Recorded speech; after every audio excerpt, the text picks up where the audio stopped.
வாழ்க்கை மலர்கள் நாள் ஒரு நற்சிந்தனை ஏப்ரல் 19. இன்றைய சிந்தனை தலைப்பு வினை விளைவு. வினை என்றால் கர்மா. சம்ஸ்கிருத வார்த்தை கர்மாங்கிறது. இது இன்னும் வினைன்னா செயல், ஆங்கிலத்தில் காஸ். அதனுடைய விளைவு காஸ் அண்ட் எஃபெக்ட் ஆங்கிலத்தில் சொல்லும்போது செயலும் விளைவும். கர்மா தியரி, வினை விளைவு தத்துவம். இப்போ வினை என்றால் செயல். திடீர்னு செயல் வராது. அதுக்கு மூலம் மனம். மனம்ங்கிறது என்ன? எண்ணங்களுடைய தொகுப்பு. எண்ணம் தான் சொல்லாக மலர்ச்சி பெறுது, செயல் ஊக்கமும் ஆகுது. அப்போ விளைவுங்கிறது வந்து தான் தீரும். இப்போ இந்த செயல் விளைவு நியதிங்கிறது கர்மா அப்படின்னு சம்ஸ்கிருதத்தில் சொல்கிறாங்க. அதை ஒரு சிலர் அப்படிலாம் கிடையவே கிடையாதுன்றாங்க. இது ஏன் அப்படி சொல்கிறாங்க அப்படின்னா, செயலை செய்வதற்கு மட்டுமே மனிதனுக்கு அதிகாரம் இருக்கிறது. விளைவாக வர்றது இறை நீதி. இன்றைக்கி உதாரணத்துக்கு சொல்கிறார் பாருங்க மகர்ஷி.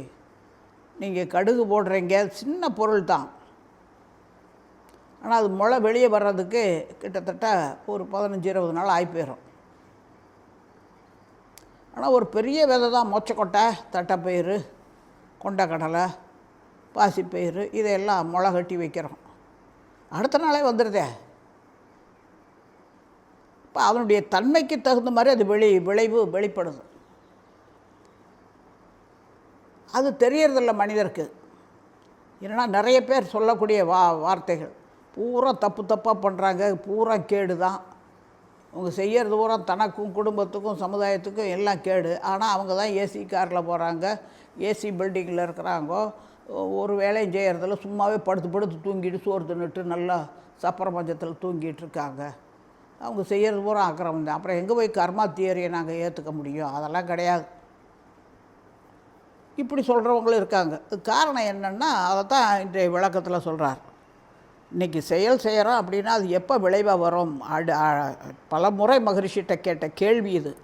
எத்தனையோ அன்பர்கள், நாங்கள் ஒரு செயலை செஞ்சுட்டா அது இன்றைக்கே விளைவு வருமா, அடுத்த வாரம் வருமா, அடுத்த மாதம் வருமா, அது எப்படி நாங்கள் யூகிக்கிறது? அதுதான் யாருனாலையும் சொல்ல முடியாது. செயல் செய்வது நாம், விளைவாக வர்றது இறை நீதி, இறை நியதி. அது எந்த சந்தர்ப்பத்தில் எந்த சூழ்நிலையில் வெளிப்படணுமோ அப்போ தான் வெளிப்படும். இவனுக்கோ அது பாருங்கள், இந்த பாசிப்பயிறுனோன்னு அடுத்த நாளே முளை வெளியே வந்துருச்சு. அது மாதிரி செயல் செஞ்ச உடனே அந்த விளைவு வந்துருச்சு அப்படின்னாக்கா ஒத்துக்குவான். ஆனால் அந்த செயலுக்கான விளைவு இது கடுகு விதையாக இருக்கிறனால 15 நாள் கழித்து தான் முளை வரணும், இப்படித்தான் இயங்க வேண்டும் என்ற அறிவு எல்லாத்துக்குள்ளேயும் அந்த இரையாற்றல் இருக்கே, அந்த நுண் அதிர்வு அப்படின்னு சொல்லக்கூடியது தான் அது. அதில் எத்தனை தடவை அதிர்ந்தால் அதில் இருக்க முளை வெளியே வரணும்னு ஒரு கணக்கீடு தான் இயல்பாக ஊக்கப்படுவது, இயல்பூக்க அறிவுங்கிறது. அப்போ இவனுக்கு இவன் செய்யக்கூடிய செயலுக்கு அது விளைவு வரும்போது இவன் உயிரோடு இருக்கலாம், செத்தும் போயிடலாம். ஏன்னா மனிதனுக்கு இவ்வளோ தான் குறிப்பிட்ட ஆயுள்னு ஒரு கணக்கு இருக்குது. அந்த மன அலைச்சுழல் வேகங்கிறது, உயிர் சுழல் வேகங்கிறது எவ்வளவு இன்னும் கணக்கு இருக்குது. அவ்வளோதான், செத்து போயிடுவான். அதனால் அவனுக்கு தெரியறதில்ல. இவன் ஆயிலை நீட்டிச்சுக்கிட்டு அடுத்த தலைமுறை வரைக்கும், அதுக்கு அடுத்த தலைமுறையில் கூட ஜீன் மூலமாக வெளிப்படும் அந்த செயலுக்கான விளைவு அது தெரியறதில்ல. அதனால தான் நிறைய பேர் அந்த செயலுக்கான விளைவுங்கிற கர்ம தியரியை ஒத்துக்க மாட்டேங்கிறாங்க. ஆனால் நிச்சயமாக எந்த ஒரு செயலாக இருந்தாலும் அந்த செயலுக்கான விளைவு உண்டு. பசிக்குதுன்றோம், உடலில் இருக்க சக்தி குறைஞ்சி போயிடுச்சு. அதை உணர்த்துவது நமக்குள்ளாக இருக்கக்கூடிய தெய்வீக தன்மை எப்படி காட்டுது? ஹைட்ரோக்ளோரிக் அமிலத்தை சுரக்க வச்ச உடனே அந்த திரவம் ரொம்ப ஹெவியான திரவம், அது குடல் சுவரையே அரிக்கக்கூடியது. அப்போ அந்த உடலும் உயிரும் பொருந்தாத ஒரு உணர்வு அந்த திரவம் சுரந்த உடனே ஏற்படுது. அதைத்தான் பசின்றான். அப்போ அந்த துன்ப உணர்வுன்னு நினைக்கிது மனம். அந்த துன்பத்தை போக்கிக்கணும்னு அடுத்த உயிருடைய எழுச்சி முயற்சி பண்ணுறான், செயல் செய்கிறான். எண்ணம் தான் செயலாக மலருது, எண்ணம் இல்லாமல் செயல் வராது. இப்போ உணவை உள்ளே போடுறான், அந்த செயலை செஞ்ச உடனே என்ன ஆச்சு, அந்த பசிங்கிற துன்பத்திலிருந்து விடுபட்டுறான், முடிஞ்சு போச்சு விளைவு. அது மாதிரி தான் இந்த செயல் விளைவுங்கிறது, செயல் செய்கிறது நாம இருந்தாலும் விளைவாக வர்றது இறைநீதிங்கிறத ஒவ்வொரு மனிதரும் உணர்ந்து கொள்ளணுங்கிறார் மகர்ஷி. அர்த்தமுள்ள இந்து மதத்தில் கண்ணதாசன் எழுதியிருக்கார் ஒரு நிகழ்வு.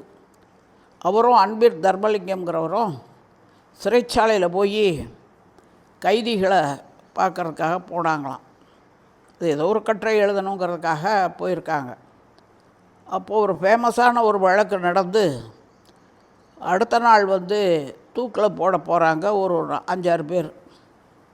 இல்லைன்னா இந்த திருச்சி பக்கத்தில் இங்கே ஒரு ஊரில் ஒரு அம்மையார் அவங்களோட நகையெல்லாம் அபகரிச்சுக்கிட்டு அவங்கள கொலை பண்ணிட்டு ஏதோ பண்ணிட்டாங்க.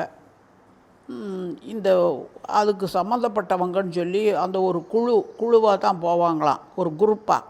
இந்த திருடர்கள் இவங்க எல்லாமே அது ஒரு கூட்டமாக போவாங்களாம். அது ஒரு 9 பேரோ 10 பேரோ அவங்க எல்லாம் ஒட்டு மொத்தமாக இருந்ததாக குற்றம் ருசுவாகி அவங்க பேரில் 10 பேருக்கும் மரண தண்டனை, தூக்கில் இடுங்கள் அப்படின்னு சொல்லிட்டாங்களாம். இது கதையெல்லாம் உண்மையான நிகழ்வு. நிறைய நாளிதழ்களில் ரொம்ப காலமாக அந்த விஷயம் வந்துக்கிட்டே இருந்தது, ஒரு மாதம் 1.5-2 மாதம் வரைக்கும். அதுக்கப்புறம் தான் தீர்மானம் போட்டு அவங்கள மரண தண்டனை விதிச்சிருக்காங்க. அந்த கைதிகளை போய் இவங்க பார்க்குறாங்க. அதில் இந்த மற்றவங்க எல்லாருமே புலம்பிக்கிட்டு இருக்காங்க, ஒரே ஒரு ஆளை தவிர.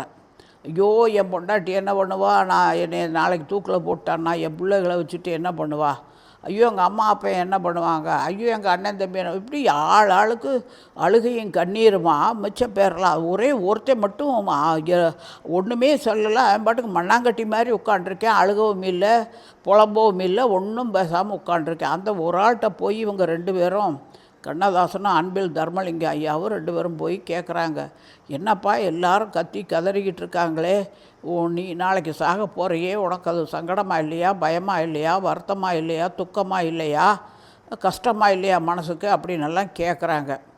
எதுக்குங்க கஷ்டப்படணும், நான் உண்மையிலே இந்த கொலை செய்கிற அன்றைக்கி நான் இங்கே இல்லவே இல்லை, அந்த கொலை நடந்த அன்னைக்கு நான் வேறொரு ஊரில் இருந்தேன், அதுக்கான எவிடன்ஸ் எல்லாம் கூட வச்சுருக்கிறேன். ஆனால் எப்போவுமே இந்த குரூப்பில் நான் இருக்கிறதுனால என்னையும் சேர்த்தி போட்டாங்க. அப்படி சொல்ல வேண்டியதானப்பா, சொன்னேன், ஒன்றும் எடுபடலை. ஆனால் இங்கே தனிமையில் இங்கே கொண்டு அவங்க தண்டனை கொடுக்குற வரைக்கும் விசாரணைக்கு வச்சுருந்தாங்களே, விசாரணை கைதியா, அப்போது எனக்குள்ளார ஒரு சிந்தனை ஓடிச்சு. எப்படி ஒரு 10 வருஷத்துக்கு முன்னாடி அயல் நாட்டில், அது ஏதோ ஒரு நாடு, அது டக்குன்னு எனக்கு நினைவு வரல, அந்த நாட்டில் இதே மாதிரி நிறைய பேரோட சேர்ந்து ஒரு கொலையில் ஈடுபட்டேன். ஒருத்தரை கொலை பண்ணிவிட்டு கொள்ளையடிச்சிட்டு வந்துட்டோம். ஆனால் அந்த நேரத்தில் நான் அங்கே இல்லவே இல்லை, வேற ஒரு இடத்துல இருந்தேன்னு அலிபியை கிரியேட் பண்ணிவிட்டு அதிலேருந்து தப்பிச்சுக்கிட்டேன். ஆனால் அரசன் அன்று கொள்வான், தெய்வம் நின்று கொள்ளும்னு சொல்லுவாங்க. அதுபோல் இந்த கொலைக்கும் எனக்கும் சம்மந்தமே இல்லை, நான் இல்லவே இல்லை. ஆனால் 10 வருஷத்துக்கு முன்னாடி அந்த கொலையில் நான் ஈடுபட்டுட்டு தப்பிச்சுக்கிட்டேன்னு நினச்சிட்டேன். இந்த 10 வருஷம் ஜாலியாக இருந்தேனே, இப்போ அந்த கொலைக்காகத்தான் இப்போ எனக்கு மரண தண்டனை கிடைக்கிது. நான் எதுக்காக வருத்தப்படணும், கவலைப்படணும், கஷ்டப்படணும்? செஞ்ச செயலுக்கான விளைவை நான் ஏற்றுக்கத்தானே வேணும். இது அர்த்தமுள்ள இந்து மதத்தில் ஒரு கண்ணதாசன் கொடுத்துருக்காரு.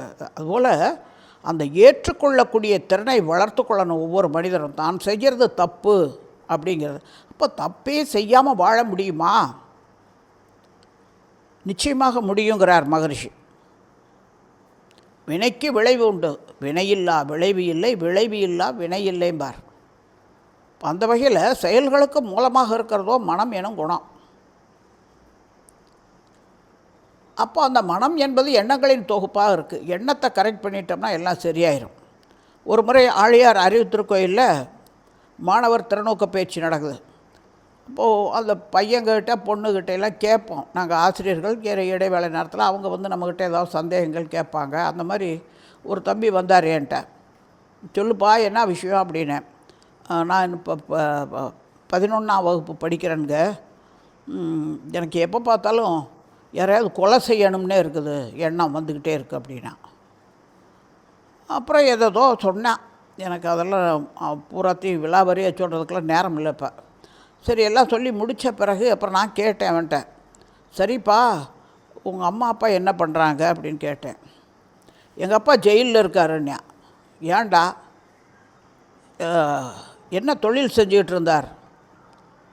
இந்த ஆடோ கோழியோ வெட்டுற வேலையாம், அந்த வேலை தான் செஞ்சிகிட்டு இருந்தார். அப்போ ஏதோ கூட வேலை பார்க்குறவங்களோட தகராளாகி ஒருத்தருக்கு ஒருத்தர் கோவப்பட்டு சண்டை போட்டவங்க கத்தியால் அந்த ஆளை அவர் கொலை பண்ணிட்டார். அதனால் இவரை கொண்டு போய் ஜெயிலில் வச்சுட்டாங்க. நான் அவரை பார்த்ததே இல்லை. சின்ன பிள்ளையில் நான் சின்ன பையனாக இருக்கும்போது அவருக்கு நமக்கா இப்போ இருக்காரா செத்து போயிட்டாரா எங்கே இருக்காருன்னு கூட எனக்கு தெரியாது. ஆனால் எனக்கு எப்போ பார்த்தாலும் கொலை செய்யணும், யாரையாவது கொலை செய்யணும்னு எண்ணம் வருதுன்றேன். அதான் ஒரு வினையும் விட்டு போகாது, ஜீன் மூலமாக தொடர்ந்து வந்துக்கிட்டே இருக்கும். ஒத்த அலையக்கமுடையவங்களோட ஏன்னா எண்ணுகிற எண்ணங்கள் அத்தனையும் பிரபஞ்ச காந்தத்தில் பதிவாகுது, வித்தின் மூலமாகவும் இப்போ தொடர்ந்து வருது. இதெல்லாம் தெரிஞ்சுக்கிட்டோம் அப்படின்னம்னா எண்ணங்களை ஒழுங்குபடுத்திக்கிட்டு எந்த இடத்துலையும் தனக்கோ பிறருக்கோ தற்காலத்திலோ பிற்காலத்திலோ உடலுக்கோ உயிர் உணர்ச்சிக்கோ துன்பம் தராத எண்ணம் சொல் செயல் யாவும் ஒழுக்கமானவைன்னு ஒரு டெஃபினிஷன் கொடுத்துட்டார் நம்ம குருமகான். அப்போ அந்த முறையில் நமக்கு அந்த 6 துர்க்குணங்கள்னு சொல்லக்கூடிய பேராசை, சினம், கடும்பற்று, முறையற்ற, பால் கவர்ச்சி, உயர்வு தாழ்வு மனப்பான்மை, இந்த 6 துர்க்குணம் வர்றதுக்கு காரணம் என்னென்னா இறைமுனைப்பை மறந்து மனுஷன் தன்முனைப்பில் தன்னை முன்ன வச்சுக்கணும்னு நினைக்கிறேன். எல்லா இடத்துலையும் எந்த ஒரு காரியமாக இருந்தாலும் அது என்னால் தான் ஆச்சு, என்னால் தான் முடியும் அப்படி தான் நினைக்கிறேன். அப்படி இல்லை, இறையாற்றல் நம்மளை ஒரு கருவியாக்கி இங்கே செயல்படுத்திக்கிட்டு இருக்குங்கிற அந்த உண்மை உணர்வை மறந்த நிலையில் தான் 6 துர்க்குணங்கள் வருது. அப்போ அந்த துர்க்குணங்கள் வழியே செயல்படும் போது என்ன, பொய், கொலை, களவு, சூது, கற்பழிப்பு, இதுதான் இன்றைக்கி நம்ம சமுதாயத்தில் பார்க்கக்கூடிய அத்தனை சீரழிவுகளாக இருக்குது. இதுதான் பழிச்செயல் பதிவுகள், பாவப்பதிவுகள். எந்த ஒரு செயல் செஞ்சோம்னாலும் அந்த செயலுக்கான விளைவு நிச்சயம். அப்போ நம்ம நல்லவைகளையே நினைக்கணும். எந்த இடத்துலையும் விளைவு துன்பம் வராமல் இருக்கணும்னாக்கா தவம் செய்யணும். இப்போ விளைவை கணித்து கொண்டு செயல் செய்யக்கூடிய திறன் கிட்டேறோம். ஏன்னா மனம் ஒரு நிலைப்படும் போது அறிவு கூர்மையாகும். அறிவினுடைய கட்டுக்குள்ளற உடலும் மனமும் வந்துடும்போது எது நல்லதில்லை நமக்கோ மற்றவங்களுக்கும், எது நன்மையை கொடுக்கக்கூடியது அப்படிங்கிறது தெரிஞ்சிடும். அதை ஆரம்ப நிலையில் கொஞ்சம் பழக்கப்படுத்துறதுக்காக ப்ராக்டிஸ் பண்ணுறோம். அதன் பிறகு பார்த்தோம்னா இயல்பாகவே நம்முடைய எண்ணம் சொல் செயல்கள் யாருக்கும் எந்த வகையிலையும் துன்பம் வரக்கூடாதுங்கிறதுலையே அது தானாகவே ஒவ்வொரு செல்லுலேயும் பதிவாகி போயிடும். அப்போ அந்த வினைக்கு விளைவு உண்டு. விளைவு இன்றைக்கி ஒருத்தன் சுகமாக சந்தோஷமாக அனுபவிச்சுட்ருக்கேன் அப்படின்னா அதுக்கு அவனுடைய பிராரப்த கர்ம வினையாகவோ அல்லது சஞ்சித கர்ம வினையில் அவங்களுடைய முன்னோர்கள் செய்த நல்வினை பதிவுகள் நல்ல செயல்கள் காரணமாகவோ இன்றைக்கி அவன் சுகமாக இருக்கான். ஒருத்தன் கஷ்டத்தில் இருக்கான் அப்படின்னு சொல்லி இருந்தாக்க ஒன்றா அவன் செய்த செயல்களுடைய விளைவை இன்றைக்கி உடல் நோய், மனக்குழப்பம், வாழ்க்கை சிக்கல் அல்லது முன்னோர்கள் செஞ்சது. ஏன்னா ஜீன் மூலமாக தொடர்ந்து வித்தின் மூலமாக வரக்கூடிய எண்ணம் சொல் செயல்கள் தான். வியாதியை கூட அஷ்டகர்ம வியாதிம்பார் மகர்ஷி. அந்த 8 வகையான வியாதிகளை யாரும் எதுவுமே செய்யவே முடியாது, தொடர்ந்து பாரம்பரியமாக வந்துக்கிட்டே இருக்கக்கூடியது. அதை எதிர்கொள்ளக்கூடிய திறனைத்தான் வளர்த்து கொள்ள முடியும். அதுக்கு தான் மனவளக்கலை யோக பயிற்சிங்கிறார் மகர்ஷி. எனவே அன்பானவர்களே, வினையில்லா விளைவு இல்லை, விளைவு இல்லா வினை இல்லை. ஏன்னா வினைப்பதிவாம் சுமையை விடுத்து தூய்மை பெறவே நினைவாய் உடலெடுத்தேன் நிலம் மீது விழுந்த பின்னே என்னை மறந்தேன் எந்தன் வினை மறந்தேன் இறைவா உனை மறந்தேன் ஆனால் நீ உள் நிறைந்தனை மீட்டு.